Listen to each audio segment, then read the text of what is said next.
trabajo. Bueno, capitán, hace poquito ustedes hoy están reclamando derechos que ustedes han tenido desde hace años atrás. Es correcto, nosotros hemos venido exigiendo al gobierno que cumpla sus obligaciones salariales y culturales con la fuerza pública ya 2 décadas.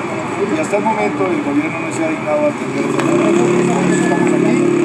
Y si no nos resuelven, pues tendremos que seguir viniendo todos los días. Nos vamos a volver funcionarios aquí en el Ministerio de Justicia.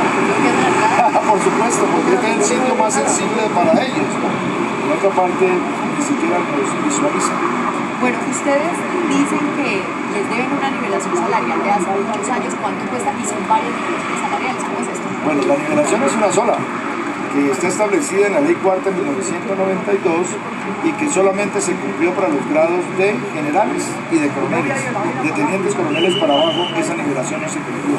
Esa es la misma reclamación que obligó a los funcionarios de la rama judicial el año pasado a parar durante 50 días. Ellos están en el punto 14 de la Ley Cuarta y nosotros en el punto 13.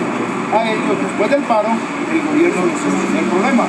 Pero como nosotros no hacemos paros, no somos violentos y siempre reclamamos pacíficamente, como usted se está dando cuenta, por eso el gobierno se burla de la fuerza pública. ¿Cuánto les deben? Se habla de una cifra de casi 5 millones de pesos. Pues pensamos que con los retroactivos, porque como eso lleva tanto tiempo y eso conlleva retroactivos, esa deuda está por el orden de los 5 millones de pesos. Pero eso no es una cifra escandalosa. El Congreso aprobó 56 billones para la ley de víctimas y nosotros somos víctimas de este conflicto. ¿Por qué no van a reservar siquiera 5 o 6 para nosotros?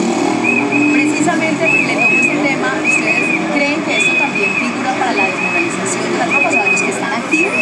Por supuesto, no hay cosa que más demoralice que el bolsillo vacío, especialmente cuando tenemos unos derechos adquiridos legítimos que ya han sido fallados por las altas cortes. Nosotros en nuestras reclamaciones tenemos derechos ya reconocidos por el propio Consejo de Estado, inclusive por la propia Corte Constitucional.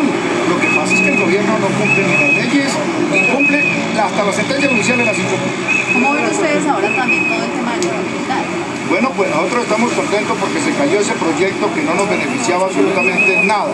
Hemos dicho que sigamos bajo la tutela del artículo 221 de la Constitución, en donde hay un fuero absolutamente claro, que es el que venía rigiendo desde hace muchos años. Lo que pasa es que aquí, un ministro que tuvimos aquí, de ingrata recordación, pero el apellido sí me acuerdo, se llama Ospina, hizo un acuerdo con el señor Iguarán cuando era fiscal, y entre ellos dos, arreglo de compadres, se pusieron de acuerdo para que los casos que debían ser conocidos para la justicia penal militar pasaran directamente a la justicia ordinaria, algo absolutamente inconstitucional. Y así se vino quedando y se vino quedando. Entonces lo único que hay que hacer es desautorizar ese arreglo que hicieron y seguir bajo el artículo de la Constitución. Es todo. Listo. Listo. Cualquier cosa me llama usted en estos Gracias, días. mijita. Dígame, me alegro mucho. Capitán Pierre Manrique al Senado de la República. Gracias.